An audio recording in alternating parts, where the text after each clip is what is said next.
Hi, I'm Terry and I'm nuts about stamping.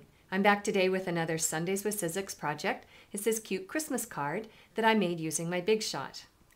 My Christmas card class attendees are going to make it tonight, so I thought I'd show you how to make it at home. I'm going to use two different Big Shot products. Today I'm going to use the Window Frames collection and I'm going to use the Holiday Frames collection. Both of them are featured in the holiday catalog, and I'm going to use the Scentsational season stamp set and the corresponding framelits. If you don't have a copy of the holiday catalog and you'd like me to mail one to you for free, I'm happy to do so. All you have to do is email me and ask. So let's start out by creating the hot chocolate cup. So I'm going to stamp the image from Scentsational Season using my Early Espresso ink. Stamp it down. And then I'm going to die cut it using my Big Shot. Because it's a framelit, it's a very thin piece of metal with its cutting blade. So I'm going to put it on the very top, or tab 2, of my platform.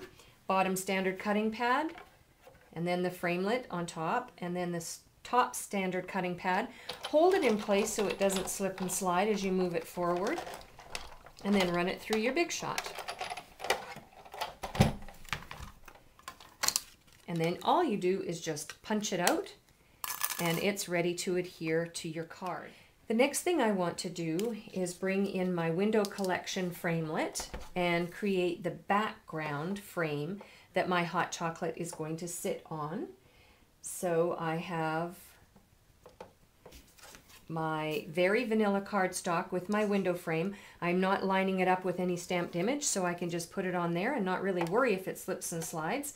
And then just run it through my Big Shot with the top standard cutting pad on top of it.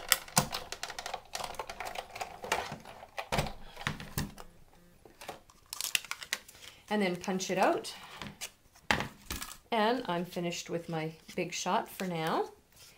So the next thing I did was I kind of laid this down on to see where the hot chocolate cup was going to sit.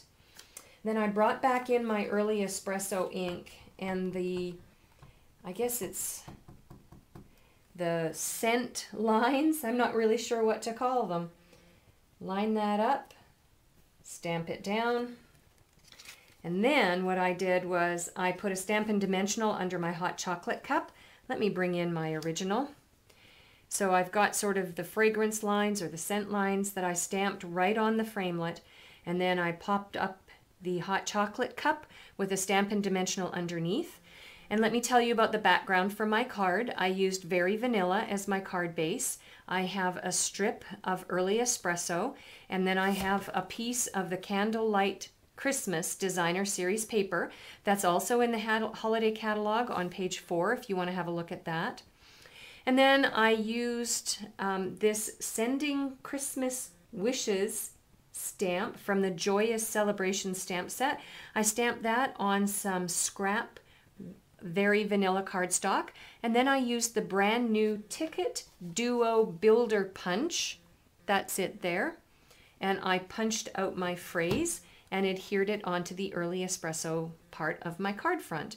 And then for one final decorative touch, I took a piece of scrap real red cardstock so it matches the Candlelight Christmas Designer Series paper red, and I used my scallop trim border punch and did a strip of border just sort of to differentiate between the Early Espresso and the Candlelight Christmas Designer Series paper. It adds just another detail.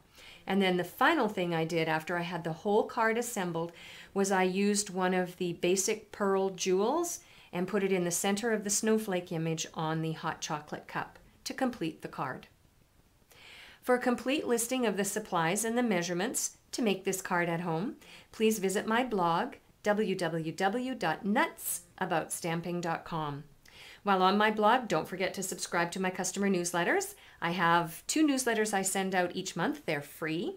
You can place an order for supplies through my blog, or you can ask me a question, or have a look through all the other project ideas I have posted there. I'm Terry. I am nuts about stamping. See you next time. Bye for now.